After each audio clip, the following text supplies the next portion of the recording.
Hi students, ഒരു previous ക്വസ്റ്റ്യനുമായിട്ട് teacher വീണ്ടും നോക്കിക്കേ. 2020 നീറ്റിന് ചോദിച്ചൊരു ക്വസ്റ്റ്യൻ ആണ്. Which one occurs during photorespiration but not during photosynthesis?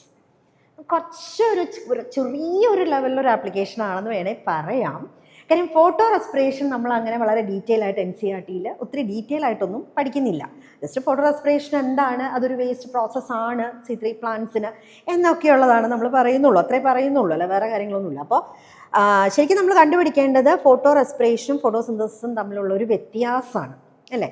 അപ്പം നമ്മൾ ചിന്തിക്കേണ്ടത് വേസ്റ്റ് പ്രോസസ്സാണ് എന്നൊക്കെ പറയുമ്പോൾ എന്തായാലും ATP പ്രൊഡക്ഷനോ അങ്ങനത്തെ കാര്യങ്ങളോ ഒന്നുമില്ല. അതുകൊണ്ട് തന്നെ നമുക്ക് A ഓപ്ഷൻ വേണ്ടാന്ന് വെക്കാം. ഓക്കെ, അപ്പോൾ release of carbon dioxide, ഫോട്ടോസിന്തസിസിൽ കാർബൺ ഡൈ ഓക്സൈഡിനെ എന്ത് ചെയ്യാണ്, ഫിക്സ് ചെയ്ത് ആണല്ലോ ഗ്ലൂക്കോസ് ആക്കുന്നത് കാൽവിൻ സൈക്കിൾ വഴി, അല്ലേ?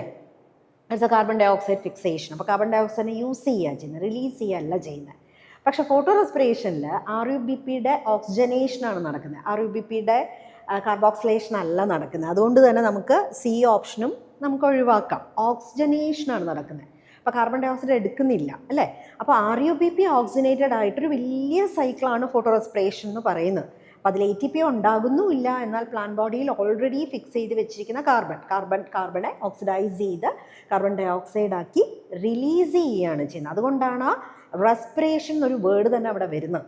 അപ്പം നമുക്ക് ഈ ഒരു ഫോട്ടോ റെസ്പിറേഷനെ പറ്റി ഒന്നും അറിയില്ലേ പോലും ആ വേർഡ് വെച്ച് നമുക്ക് വേണമെങ്കിൽ മനസ്സിലാക്കാം റെസ്പിറേഷൻ ആണ്, പക്ഷെ ശരിക്കുള്ളതല്ല, ലൈറ്റിൻ്റെ പ്രസൻസിൽ നടക്കുന്ന ഒരു കാര്യമാണ് പകൽ സമയത്ത് മാത്രം പ്ലാന്റ്സിൽ. റെസ്പിറേഷനിൽ ഓക്സിജൻ എടുത്തിട്ട് കാർബൺ ഡൈ ഓക്സൈഡ് റിലീസ് ചെയ്യുക എന്നൊരു കാര്യമാണ് ബേസിക്കലി. അപ്പോൾ ഇവിടെ കാർബൺ ഡൈ ഓക്സൈഡ് റിലീസ് ചെയ്യുന്നത് കൊണ്ടാണ് ഇവിടെ ഈ ഒരു റെസ്പിറേഷൻ എന്നൊരു ടേം അവിടെ വരുന്നത്.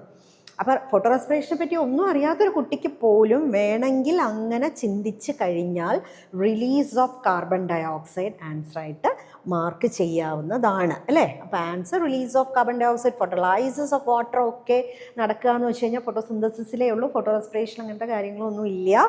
അപ്പോൾ അതുകൊണ്ട് തന്നെ ലൈറ്റ് റിയാക്ഷനിൽ ഫോട്ടോസിന്തസിസിൽ ഇത് നടക്കുന്നുണ്ട്. ഇപ്പം നമ്മൾ ഫോട്ടോ റെസ്പിറേഷൻ എന്ന് പറയുമ്പോഴത്തേക്കും ശരിക്കും പറഞ്ഞു കഴിഞ്ഞാൽ കാൽവിൻ സൈക്കിളിന് പകരമായിട്ട് നടക്കുന്ന ഒരു കാര്യമാണ്. അപ്പോൾ അവിടെ ലൈറ്റ് റിയാക്ഷൻ, ഫോട്ടോ റെസ്പിറേഷൻ ആണെങ്കിൽ പോലും ക്ലോറോപ്ലാസ്റ്റിനകത്ത് ലൈറ്റ് റിയാക്ഷൻ നടക്കുന്നുണ്ട്.